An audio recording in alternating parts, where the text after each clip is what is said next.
Okay, today we are going to learn how to tie the bowline knot. It is probably the most important knot to learn that I can think of.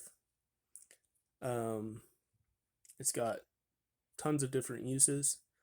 It is a strong, solid knot, and it's actually fairly straightforward to tie.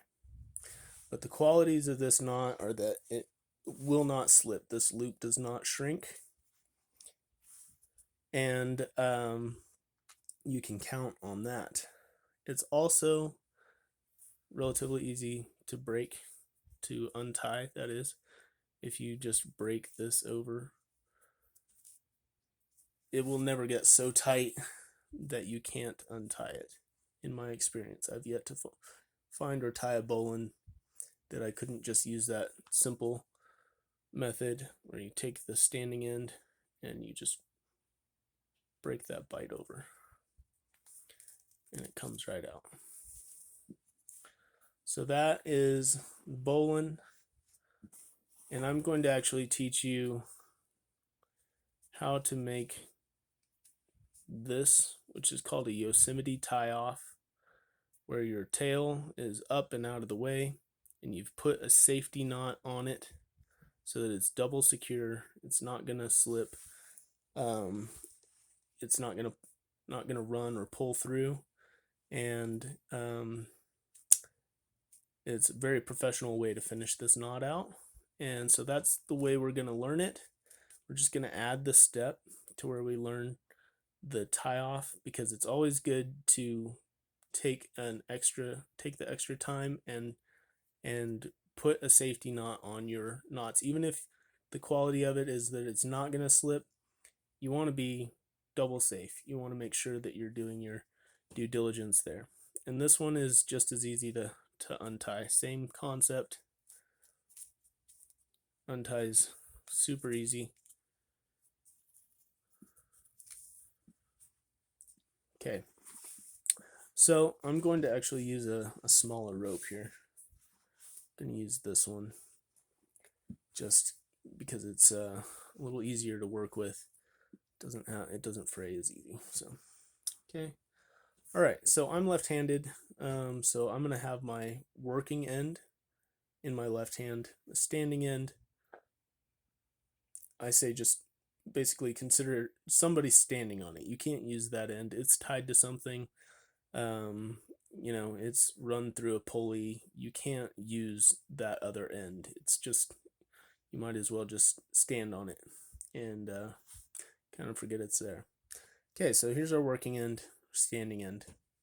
I'm going to first show you the way that I learned how to tie this back in Boy Scouts. Lots of people learn it this way, and the idea is that you make a loop here. There's a little story to go along with it. Most people know this story or have heard it, and I'll show you what I see people struggle with this. First of all, it's kind of hard to keep track of 3 different components, especially when you're first getting into knot tying. It's a little complicated to have these 3 components all ready to go at the beginning. So they are the rabbet, your working end, the tip there is your rabbet. You have the rabbet hole, and you have a tree. And the idea is the rabbet goes up out the hole, around the tree, and back down through the hole. Okay. There's your bowline. And if we're going to do our safety knot here, there's your safety knot. See how that kind of, it's not very classy. Kind of makes you think that maybe somebody didn't know what they were doing and they just tied a lot instead of tying a knot. Okay, so I'm going to show you how we can kind of forget about tying an overhand knot on the tail, and it's actually going to make it even more simple to tie this knot. So basically when your rabbit comes up out the hole, okay, if you go the long way around instead of the inside route here, so the inside route will put the tail on the outside of the loop, which is great. That's a good habit to be in. But generally people aren't tying their safety knot, and if they are, you know, kind of uglies it up, in my opinion. Okay, so this other technique, you actually want the tail to end up inside the loop, and it's a little easier to kind of see what's going on when you do this knot if your loop, your tree, if you come up out the tree, look how the rope actually naturally wants to go on that.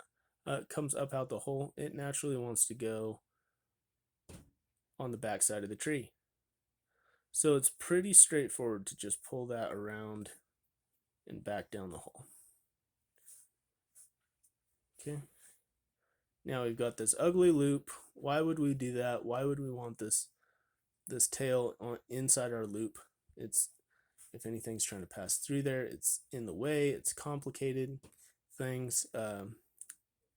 Heaven forbid you're climbing something and you're trying to clip into this with a carabiner and you think you've clipped into the loop of the bowline and you didn't, and now you've just fallen off a cliff. So that's not ideal. But there's a simple way, as I kind of demonstrated there, that you can actually dress this out and put your safety knot in it. So you make sure that it's out of the hole and you come over the top, back through the hole, and then go ahead and flip it over so you can see and make sure that you're not crossing anything up. You're basically just going to parallel this turn here, and you're going to pass it back up through there. That's called the Yosemite Tie-Off, and look how clean and neat and professional that looks. Any arborist, any rock climber, any sailor is going to respect that knot. That there is nothing wrong with this knot. That is a super professional bowline. So we're just gonna go ahead and learn how to do that every time. It's a great thing to commit to memory, muscle memory even, is that we put our tail on the inside and then we'll flip it over. See how it can parallel, starting right there, parallel this rope. And then we just poke it up right back through there. There we go. So that's it. If that technique works for you, that is great. I'm going to try and show you, just so you can be more familiar with this knot and less, there's a tendency to be intimidated by a knot because you're not sure exactly how it's composed. And honestly, here's what I see people doing when they try this technique. First of all, they may make their loop like this. Okay, this is incorrect because the working end needs to be on top. So you can't come up through the hole and around the tree and back down through the hole, because it just doesn't work that way. So the first thing you need to make sure you're doing is putting your working end on the top. When you make your hole, the working end needs to be on top.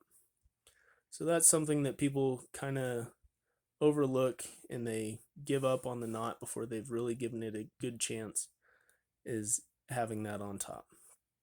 Okay, when you have it on top,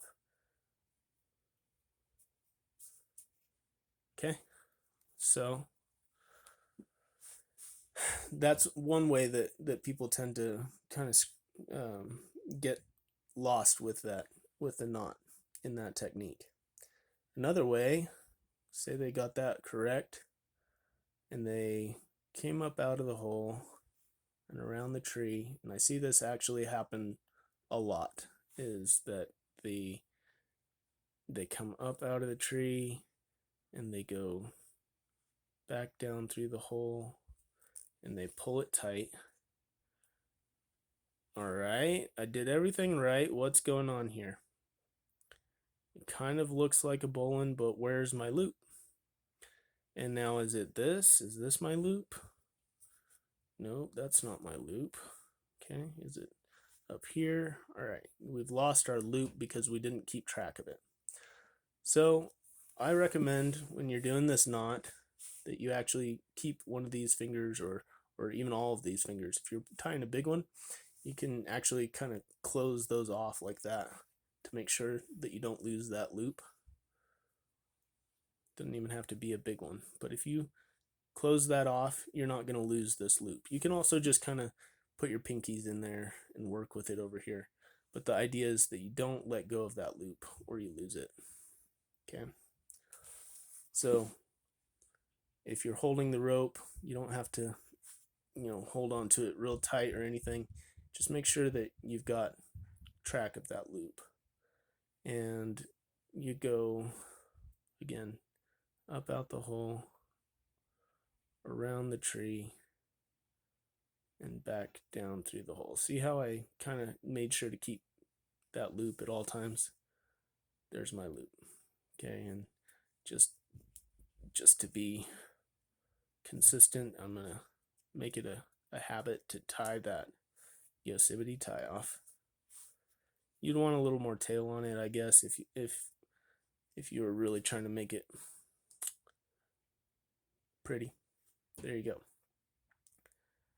Okay, so that's a couple of the issues that I see with the bunny technique. Okay, and you could call it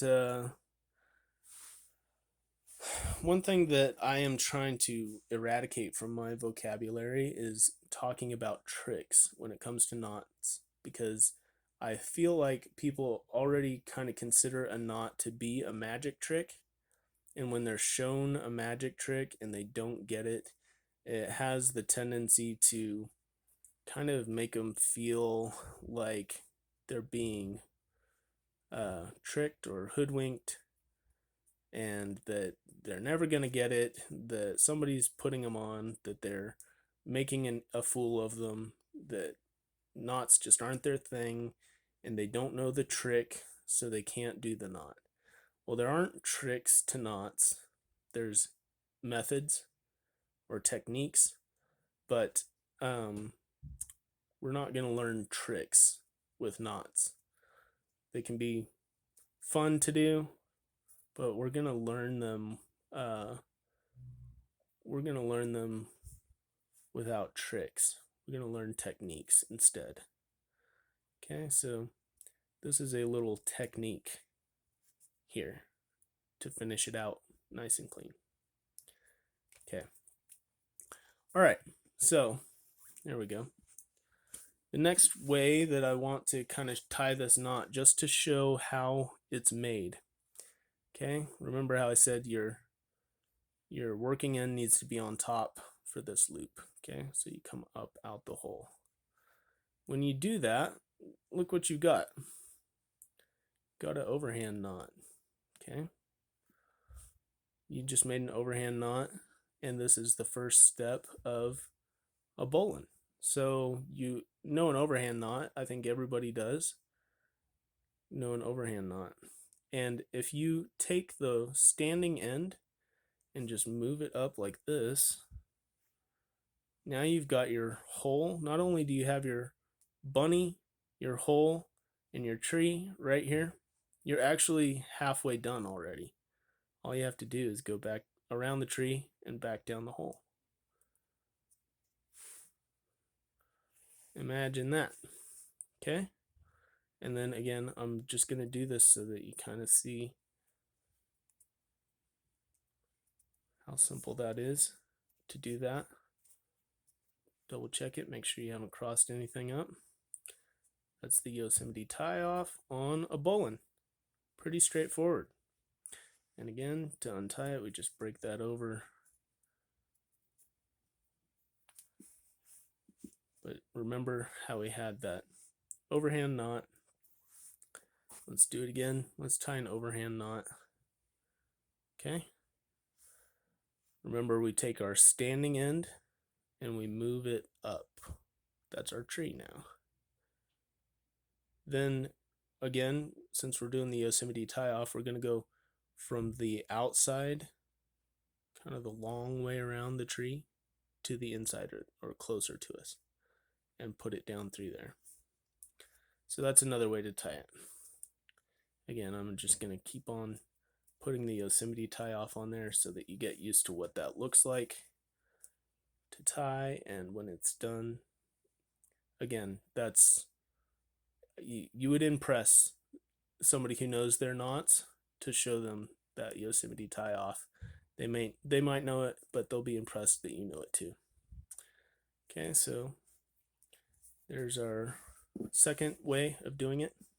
This is running kind of long, but let's just go ahead and go for the 20-minute lesson this time, because I feel like this, of all knots, this is the one that I really want people to be super comfortable with, super familiar with. This next one, I would say hold off until you've practiced those other techniques.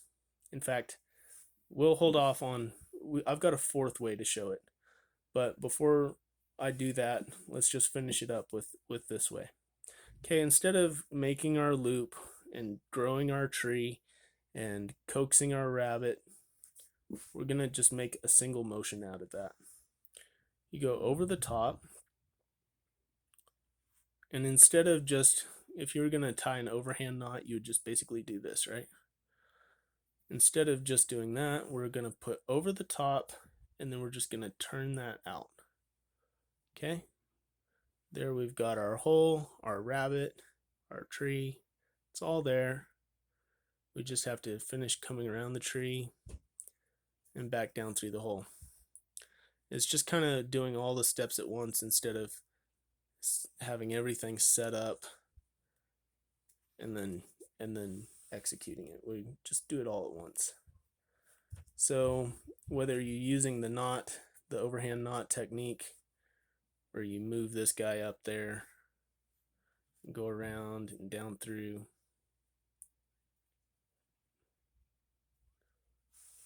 see how that's even almost a little more futzy to do than to just take your working end, make sure you go over the top, twist it under, around the tree, and back down through the hole.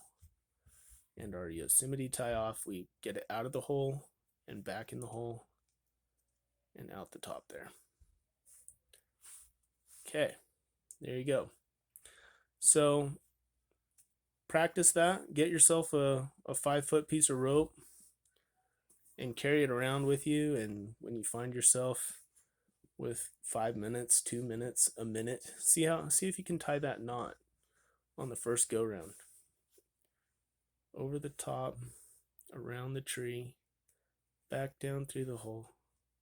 Remember to keep track of that. And then your Yosemite tie-off.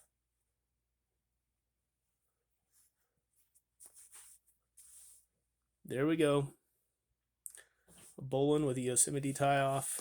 This is a great knot. I can't say enough about it. It's so reliable, so versatile, and very straightforward to tie. So thanks for watching, and I'll see you next time.